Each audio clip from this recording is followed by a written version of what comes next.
Here's the setup to clean louvers with pure water. I'm using this DI tank here because in Sydney the water's not too bad. Let's just test what it's coming out the tap as. So it's about 60 ppm here, which is actually really good.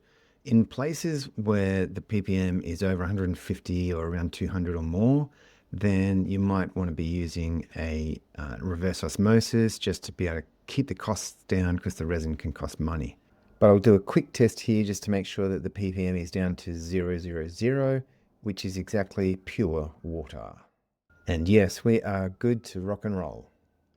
So I've got a few sets of louvers to clean here at this place. I'm going to be using the Louvre Pro kit, which is basically everything that you need in one bag. Two different size Louvre mops. I'm going to use the larger one at this place. It's got the hose, the ball valve, and of course the Louvre gun.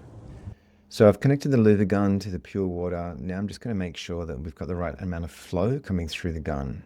And yeah, that looks perfect. Now let's get to work. We need to put down a drop sheet first. And yeah, we can see these louvers are pretty dirty. They haven't been done in around about a year or more. First thing is to just wet the mop, then start scrubbing, giving the edges a really good scrub. Just do a few panes at a time, making sure that it's not going to have a chance to dry before we get to rinse it.